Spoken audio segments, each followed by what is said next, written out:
The day my father told me I wasn't in his will anymore, he didn't even bother to sit down. He stood near the kitchen counter, scrolling through his phone like this was just another casual update, like he was telling me dinner would be late or the car needed gas. No eye contact, no hesitation. "You'll be fine," he said flatly.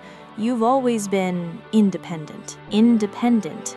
That word hit harder than anything else he could have said, because it wasn't a compliment, it was an excuse. My name is Daniel Reeves. I'm 35 now, but that moment, standing in my childhood kitchen, being quietly erased from my own family, still feels like it happened yesterday. And if you had told me back then that one day the same people who cut me off would be standing at my door asking for help, I would have laughed. Not because it was impossible, but because they didn't deserve it. Growing up, I wasn't the favorite. That title belonged to my younger brother, Ryan. Ryan didn't have to try. He didn't have to prove anything. Everything just worked out for him. Good grades, attention, opportunities. It all came easy. And when it didn't, my parents made sure it did. I was the opposite. I worked for everything, every grade, every job, every inch of approval, and somehow it was never enough. "You're too quiet," my mom used to say. "You need to be more like your brother," my dad would add. So I tried. For years I tried. I showed up, I stayed out of trouble, I did everything right.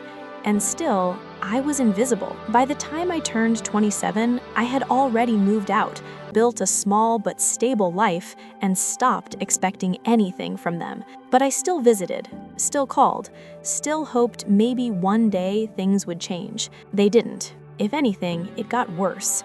Every family dinner turned into a comparison. Ryan's promotions, Ryan's plans, Ryan's future. And me, I was just there. A background character in someone else's story. Then came the will, or more specifically, the moment I was removed from it. "There's no reason to complicate things," my father said that day. "Ryan will handle everything. Everything. The house, the assets, the business, everything that once represented family, gone, just like that." I didn't argue. That's what surprised them. No yelling, no anger, no scene. I just nodded, said, "Okay," and walked out. That was the last time I saw them for 3 years. Life didn't collapse the way they probably expected. It didn't break me. If anything, it did the opposite. I stopped chasing approval, stopped waiting for validation, stopped trying to fit into a space that never had room for me. And for the first time in my life, I focused on myself. It wasn't easy. I worked long hours, took risks, made mistakes. There were nights I questioned everything, but there was also something new: freedom. No expectations, no comparisons, just me. I started a small consulting business at 29, nothing flashy, just strategy work for local companies struggling to grow. At first, clients were hard to find, but once they came, they stayed. Because I didn't just give advice, I listened. I understood problems most people ignored. Slowly, things started to change. By 32, I wasn't just surviving anymore. I was building something real, a reputation, a network, a life. By 34, I owned a firm, a real one. Office, team, clients across multiple states. The kind of success no one in my family ever expected from me, the quiet one. And still, I never reached out, not once, until the call came. It was a Tuesday morning, unknown number. I almost didn't answer. "Daniel?" The voice was familiar, too familiar. Ryan. I hadn't heard from him in years. Not a message, not a text, nothing. And suddenly, there he was. "I need to talk to you," he said. No apology, no explanation, just need. I stayed silent, letting him fill the gap. "It's about Dad," he added. That got my attention. "What about him?" There was a long pause. "He's sick." The word hung in the air like something fragile. "How bad?" I asked. "Bad enough that everything's falling apart." I almost laughed, not because it was funny, but because it was predictable. "What do you want from me, Ryan?" I asked calmly. This time, he didn't hesitate. "We need your help." "We?" It took me a second to process that, because 3 years ago, there was no we. There was just them, and then there was me. Now, suddenly, I was back in the picture. I thought you had everything handled. You do, right? Silence. Then, it's not that simple.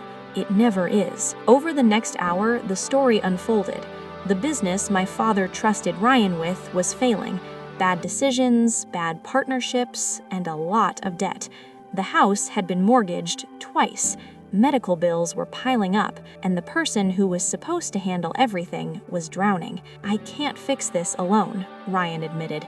It was the first honest thing I'd ever heard him say. And you think I can? I asked. No, he said quietly. I think you already did, for yourself.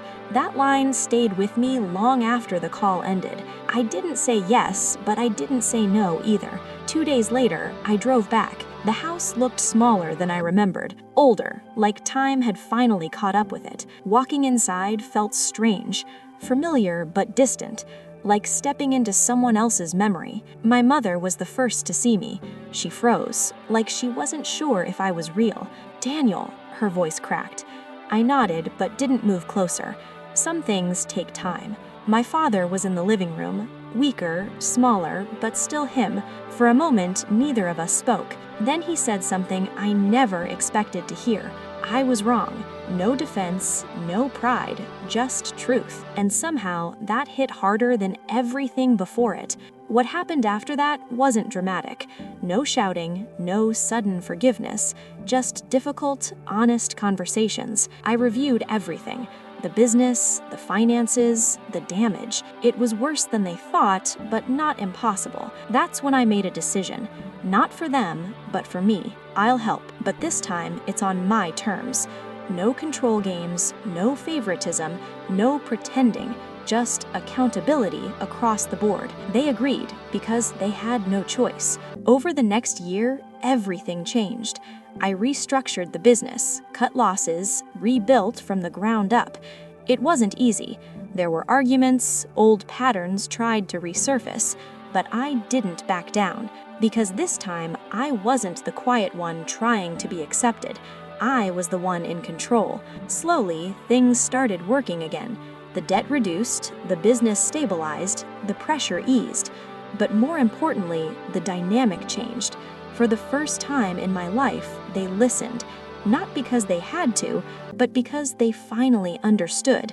Respect isn't given, it's earned, and I had earned mine without them. One evening, as everything finally settled, my father called me into the same kitchen, the same place where it all started. I updated the will, he said. I didn't react, didn't ask, didn't care, because this time it wasn't about inheritance.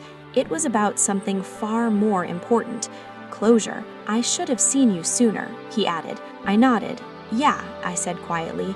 You should have. And that was enough. Because the truth is, I didn't need their approval anymore. I didn't need their validation, and I definitely didn't need their will. I had already built something they couldn't take away.